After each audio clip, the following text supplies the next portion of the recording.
Welcome back. We're going to continue with the Beowulf essay today. Super excited about teaching you this important skill. If you look at your blue sheet for essay structure, and you have this in your email, I will have this for you anytime. You can always look at it or email me for it. I have students in high school who ask me to send them the blue sheet, a link to it. You will see the simple 5-paragraph essay structure. Our introduction is a hook, background, and our claim thesis. In the hook, you create a scene, or ask a question, or do an interesting fact. We work on creating a scene. The background is who, what, when, where, in this case of the novel Beowulf. And the claim thesis is our answer to the prompt in one sentence. Today we're going to talk a little bit about the first body paragraph. If you go to the back side of that blue sheet, you will see that we always want to plan first. We actually want to come up with our claim thesis and our 3 reasons in a 5-paragraph essay. And then with a hook, we want to start with this.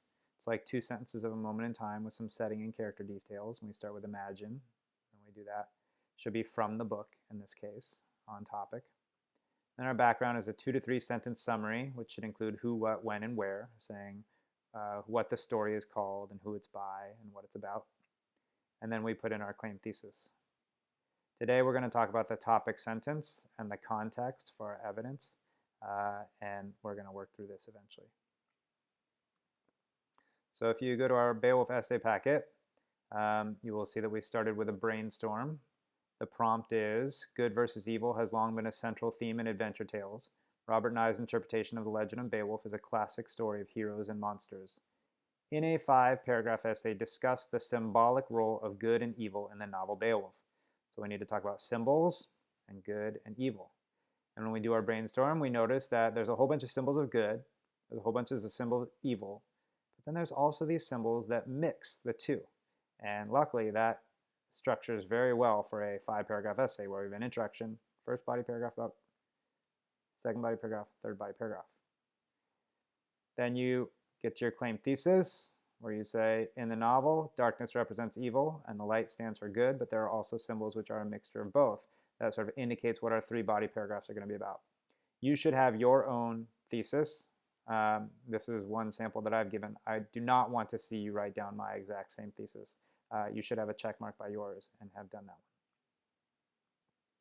So if we look at the sample that we set up here, Beowulf essay, we put the question prompt here. I have done a hook here. Imagine an old king hiking up a mountain to face a fearsome dragon that has been burning the towns in anger. As he reaches the opening to the cave, he makes a call to the bees, which come streaming from their hive. It's a visual description, like a moment in time. It's 2 sentences. It's from the book. It doesn't tell me the names of the characters because I am writing this essay, and the person reading the essay doesn't know who the characters are yet. So you have to talk about an old king or a dragon. Yours should be about a monster coming out of the fen to attack a castle where soldiers are waiting. And then we get to the background. The novel Beowulf, we take that and we put that in italics because it's a long work by Robert Nye, is about, and then we would do 2 to 3 sentences of background, who, what, where, when. I'm going to give you a sample now. You should stick with what you have written, okay? I don't want you to go back and erase that and write what I'm writing now. I want you to keep it your own work. But I'm going to give you a sample of what that background could be. The novel Beowulf by Robert Nye is about a terrible monster named Grendel that comes out of a swampy fen and attacks a castle called Hall Herat. The soldiers are slaughtered, and news spreads so far that a hero named Beowulf travels across the sea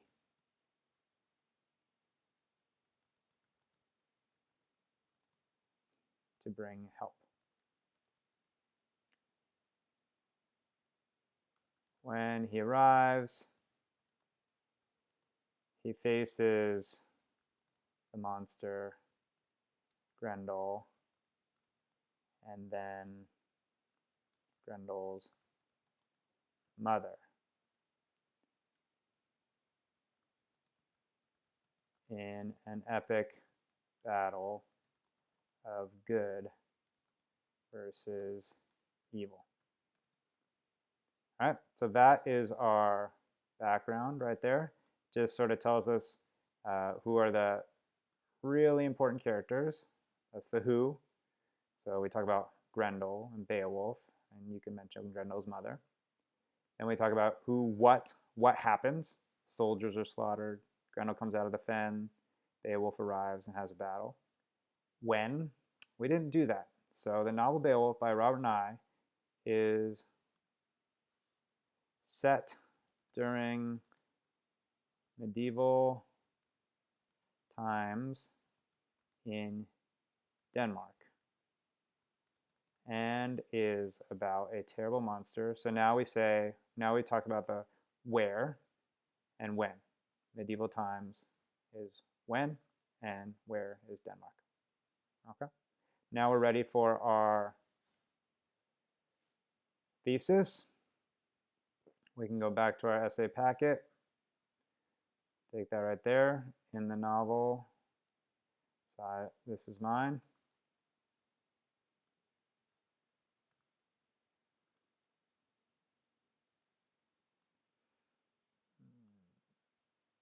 Let's see here, I'm gonna make it, it's 12-point font.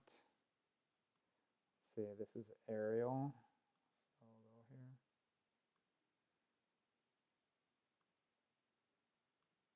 Okay, so this is my thesis here. You will notice that my thesis no longer has the words Beowulf and the author's name Robert Nye in it anymore. And that's because once you say Beowulf and Robert Nye here in the background, you don't want to break the key to good writing of repeating yourself. So you can take out the Beowulf and Robert Nye in your thesis if you had it there before. Okay. You'll notice that it says novel here and novel here. So if you wanted to change that, you could say in the story. Okay. All right. Now we're ready for the first body paragraph. The first body paragraph, when we go back here, we look up here, we've done our hook, background, and claim thesis. We start our first body paragraph with first of all, and we say our topic sentence, and we give our first reason. So our first body paragraph is going to be about the darkness. So we're talking about our first reason that there's symbols, and the first reason there's symbols is the darkness symbols. We come here and we say first of all, and we give our reason. So we go look at this packet, it'll come here and it says, so we've got all of our evidence here, and you'll see that this first section is about dark. And that's because we really want to start with dark, because we're going to contrast the light with it. So the first body paragraph, you must include the examples you have found, the evidence you have pulled, and explain why each of these things prove your thesis. To tie this all together, you need a topic sentence with a transition. A topic sentence expresses your main idea for the entire paragraph. These are some examples of transition words. We're going to go ahead and use first of all, secondly, and finally. You can use those, and it will always send you in the right direction. As you get older and more advanced as a writer, you will start to use other transition words. Write your topic sentence for the first body paragraph here. Start with a transition from the list above. So I would say, first of all, and then what is our first body paragraph going to be about? There are many symbols of darkness bringing evil into the world. Okay? So you could say something like that. So you just want to make sure you're mentioning symbols and darkness and evil. So you can use your own wording for that. So try not to use the word world or the word bringing, but you should use the word symbols, darkness, and evil in your topic sentence. All right? So first of all, there are many symbols. First of all, there are many symbols of evil bringing, darkness bringing evil into the world. So you'll notice that in my claim here, my claim starts with darkness, representing evil. So that should be my first body paragraph. My second body paragraph will be the light, standing for good. And the third body paragraph will be about the symbols, which are a mixture. You want to have logical writing that flows and makes sense. After we do our topic sentence, what comes next? We've done a chant around this a lot. And we've also done a lot of extended body paragraphs. What's cool about this is this first body paragraph is essentially an extended paragraph, which we've been doing over and over again. So if you go back here and look, what comes after the topic sentence? Context. Context, evidence, connect, go deeper. Context, evidence, connect, go deeper.